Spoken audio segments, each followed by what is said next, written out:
Yes, Kenya. Tamu sana. Oh yeah? Tamu sana. I say tamu sana. Yes, tamu sana. Yes. Mohammed Ali, Nyali Member of Parliament, alias Jichopevu, drops a bombshell. A bombshell of how President Uhuru Kenyatta cleverly laid a trap for one William Ruto. That's our discussion today, right now. And in case you've bumped on this YouTube channel for the very first time, tap on the subscription button and also on the notification bell in order to get a notification anytime we upload a new video. Straight to our discussion, ladies and gentlemen. If you read through today Daily Nation newspaper Sunday, Mohammed Ali reveals a secret of how President Uhuru Kenyatta cleverly laid a trap to block William Ruto. Let me read for you what Mohammed Ali says through Daily Nation newspaper today Sunday, for you and me to understand one another better here. This is what he says through Daily Nation. President Uhuru tried to set up different kinds of traps to bring down DP Ruto. The handshake and the popular BBI process was never meant to unite Kenyans as it was stated before. The president, with a group of some of the deep state members, were not ready and willing to support Ruto for presidency. So they decided to raise unhealthy reasons against Ruto. That's Jichopevu, or rather Nyali Member of Parliament, a very close ally of the Deputy President, William Ruto, saying that. And if you read through that statement, I agree with him on one side and also disagree with him on the other side. First of all, I agree with him when he says that BBI was meant to stop Ruto. I agree with him. But I also disagree with him when he says BBI was never meant to unite Kenyans. I disagree with him on that.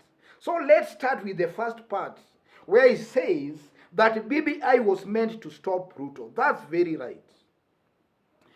Ladies and gentlemen, Uhuru Kenyatta, after his second term in office, wanted a way of getting rid of one William Ruto. And the only way he could get rid of William Ruto was to bring Raila on board. So in short, we can just say, ladies and gentlemen, that Uhuru Kenyatta wanted BBI or handshake more than Raila wanted the BBI or the handshake. The only way Uhuru Kenyatta could get rid of William Ruto was through bringing Raila on board, which he did. After that, they had the handshake. And we were told of 9-point agenda, something like that. And when he says that BBI was never meant to unite Kenyans, I disagree with that because of this. Assuming there was no BBI, ladies and gentlemen, we know Kenya was held captive by only two communities, Kikuyus and the Kalenjins. That's a known fact, and nobody can dispute that. Without BBI, then we can accurately say in this YouTube channel that two communities, Kikuyus and the Kalenjin, would just rotate power between themselves. Ruto would be president and then he appoints a Kikuyu running mate. When Ruto exits, a Kikuyu running mate would then be president. And the circle would continue and continue. But with BBI, ladies and gentlemen, we are able even now to talk, or rather to predict that Musalia Mudavadi might be even president in 2022, or even a Kalonzo Musyoka, or even a Raila Amolo Odinga. Assuming there was no BBI, that could be a remote possibility. But with BBI, we can accurately talk of a Kalonzo Musyoka presidency in 2022, or even a Musalia Mudavadi, or even a Raila Amolo Odinga presidency. So BBI is actually trying to unite the people. It's now not about only two communities, but it has brought in lawyers, it has brought in Kambas, it has also brought in the Luos. So BBI was meant to unite the people. Ladies and gentlemen, if you hear or if you read or see Jicho Pevu talking that way, that's a close Ruto ally. And he knows what is happening behind the scenes. So let me put it this to Ruto supporters. Not that I hate Ruto, but we've been discussing all these things in this YouTube channel. But some of Ruto's supporters, who are my fans here or subscribers here, have been accusing me of hating one William Ruto.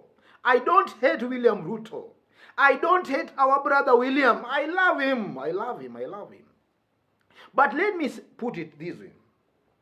William Ruto will never be president in 2022 unless he works with Uhuru Kenyatta. William Ruto on his own, as vile anasimama sahi, himself alone, he won't be the president. In fact, he will be very, very lucky to be the opposition leader. He will be very lucky. But for presidency, that's out. That's a pipe dream, a pipe dream. That's the first thing Ruto supporters must know. The second thing Ruto supporters must know, and they must put that into their heads, is that in Kenya, it's not about only voting, going to the ballot and voting. It's not about that only. We also have the system that always has the final word on who becomes the president or who is sworn for the presidency. That's also a fact. And Raila supporters have known that through experience. And that's a lesson Raila supporters have learned bitterly over time. In 2007, we could watch our screens Raila giving Kibaki a wide margin of about 1 million votes. Then when we woke up the following morning, it was a different ball game. Yes, we tuliandamana, we did all sorts of things. But at the end of the day, Kibaki became the president and he successfully completed his term. And then in 2013, something similar happened. 2017, the same. So I can accurately say in this YouTube channel that it's not all about people voting. You know, we are in Africa, and our democracy is still evolving. It has not matured yet. So these are the realities we must accept as a people. So to Ruto's supporters, those who are dreaming that he will be president in 2022, stop daydreaming, stop dreaming, stop dreaming. Ruto will not be president. Let me put it that straight to you here in this YouTube channel. And if you want to know to prove what I'm saying, then let's pray and ask God to give us life till 2022. And then you will know what I'm saying. He can't be president unless he teams up with Uhuru Kenyatta and the Railas, maybe something like that. So for anybody to imagine that he can be president alone, that's somebody dreaming. So folks, having said that, let me conclude by saying that BBI is a good thing. It has brought us a lot of peace, a lot of peace.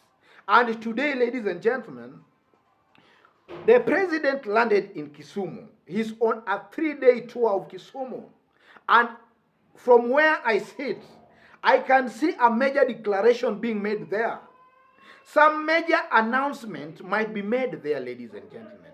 Because we have just been taken back to 1963. A time when Jaramogi Oginga Odinga and Jomo Kenyatta unveiled the new Kenya, Madaraka Day. So we have just been taken back to 1963. So something tells me that some major announcements are going to be made on that day, on Tuesday. So let me conclude there by saying, if you've bumped on this YouTube channel for the very first time, tap on the subscription button and also on the notification bell in order to receive a notification anytime we upload a new video. If you are watching us for the very first time and you are outside of Kenya, drop a comment and let us know from which part of the globe you are watching us from. As I conclude, what I've said here is my own opinion. You can differ with me objectively through the comment section. You can do it with a lot of respect and there will be no problems. Otherwise, God bless you.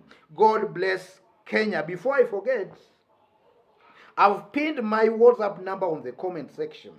You may want to have some private chat with me, or even to support this show, contact me through my WhatsApp number. I've pinned it down on the comment section. God bless you. God bless Kenya. Tamu sana, tamu sana, tamu sana.